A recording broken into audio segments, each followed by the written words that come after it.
Jesus of Nazareth is one of the most influential figures who ever lived. His words crossed centuries, cultures, languages, and empires. His life reshaped calendars, inspired art, transformed laws, and changed the moral vocabulary of the world. Yet there is a painful paradox at the center of his legacy. The more influential Jesus became, the more his message was reshaped, politicized, and radicalized by people who claimed to follow him. This video is not an attack on faith. It is not an attack on Christianity. It is not an attempt to diminish belief. Instead, it is an invitation to look honestly at history and ask a difficult question.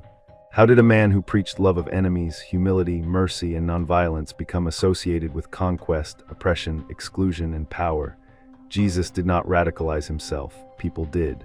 And they did it again and again across empires, churches, nations, and modern ideologies.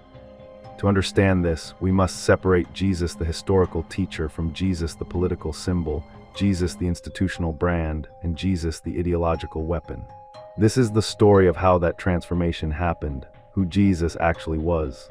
Before we talk about radicalization, we must ask a simple but uncomfortable question. Who was Jesus before people turned him into something else?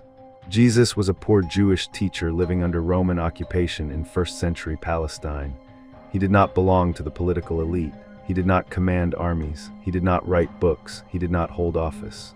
He had no formal power. His message, as preserved in the earliest traditions, focused on love of enemies, forgiveness without limits, rejection of violence, care for the poor and outcast, criticism of religious hypocrisy, humility instead of dominance, serving rather than ruling.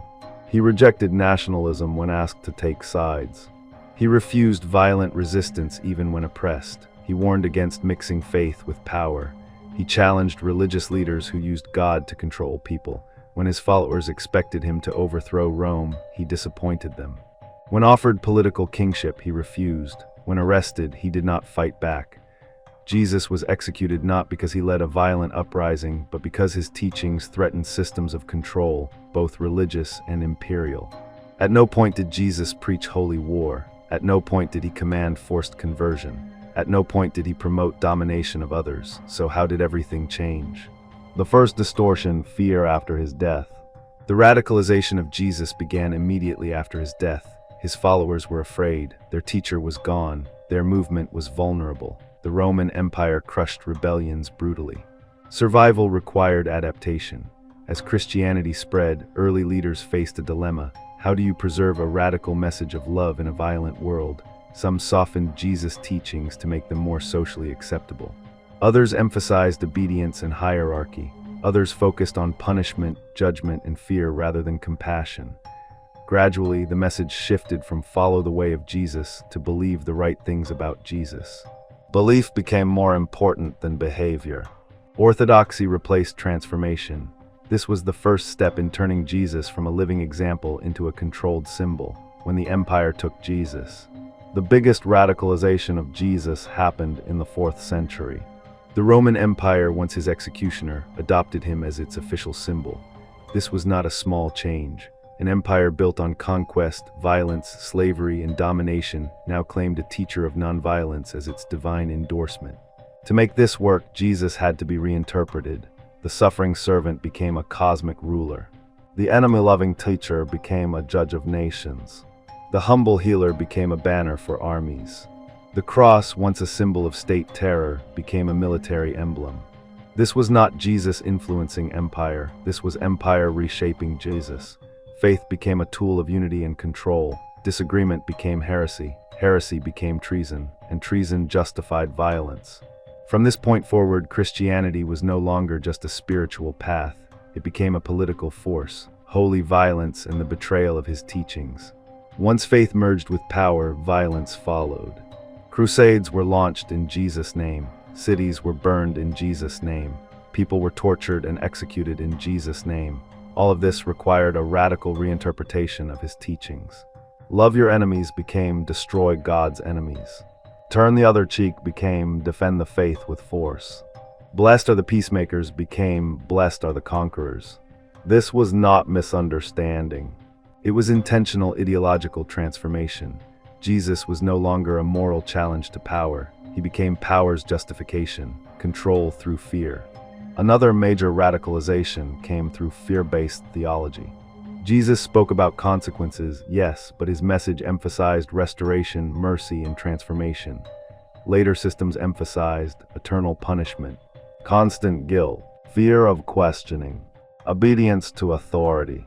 Fear keeps institutions strong. Fear keeps people dependent. Fear keeps power unchallenged. A loving teacher does not inspire fear. A radicalized symbol does, Jesus as a cultural weapon.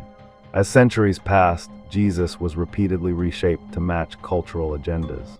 In Europe, he became a symbol of monarchy and divine right. In colonialism, he became a justification for conquest.